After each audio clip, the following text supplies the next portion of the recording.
For today's Conservation Week video, we're out on Sugar Island looking at an active timber harvest. Looking around us, we have some mature northern hardwoods that's in the middle of a harvest right now, and it's not actively being cut, but the equipment's still here, so we're going to get a good look at some of the stuff that we're going to have for this harvest. This next segment here, we're going to look at this pile of logs. It's mostly oak in here with a little bit of red maple. As you can see, some of these logs are misshaped and have some defect in them. Part of the issue with logging on Sugar Island is the amount of stain that we get in the logs here. That's you really want to try to minimize that, and that's just a factor of your soil and the amount of light conditions here. It's part of the struggle about growing in wet conditions. So for here, we're really trying to maximize the growth of the trees so that they're not sitting any longer than they have to, and that will minimize the risk of any defects. So the trails on this harvest here are in excellent condition. We were blessed with some really nice dry weather the last week, so there's very minimal rutting. The little bit that there has been covered up by some debris, some slash, so that it's spreading the weight of the equipment out. Every load that's coming out of this stand is coming right through this trail here, so as far as it goes for right now, we're looking pretty good. There's minimal reason for concern. This area right through here is an example of a slash road that's been made. It must have been a little wetter in here, so when the loggers were coming through, they're using the tops, the slash stuff that's too small for the pile, and they're laying that out as a road. Then they can drive their equipment across that and minimize damage to the soil. Right here you can see a pretty good example of where they were thinning it out. The objective here was to do a heavy thinning and take out all the mature trees. So right in front of us is a pile of oak logs. This oak tree here was about 14 inches at chest height when they cut it, and it's just waiting to be hauled out to the road. Behind us there's several more stumps and some maple that was left to grow. The trees that are coming in are going to provide shade to the younger ones that are going to be coming up underneath.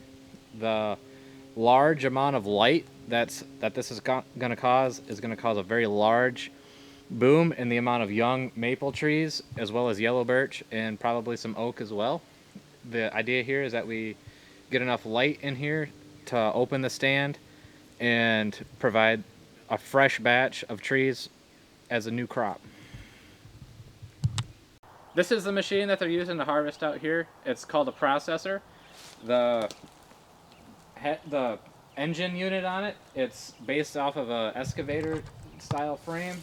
It's on these very large tracks that help to distribute the weight and provide stability.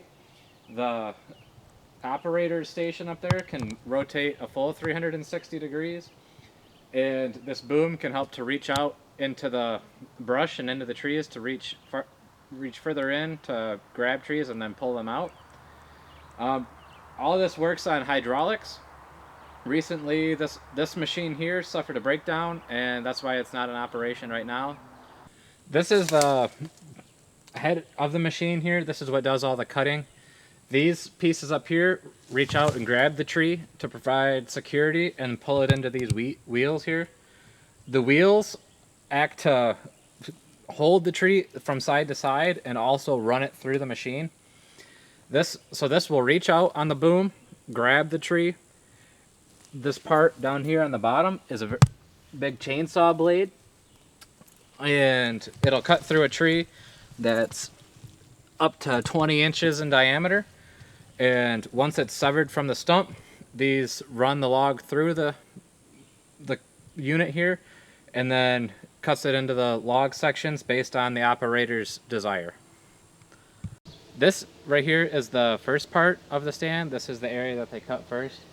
Right through here is the first trail that they cut through. It was to get equipment in and out of here, this is where they took the harvester first, and then after they cut all the logs, the forwarder came through, picked up all the logs, and hauled them out to the road.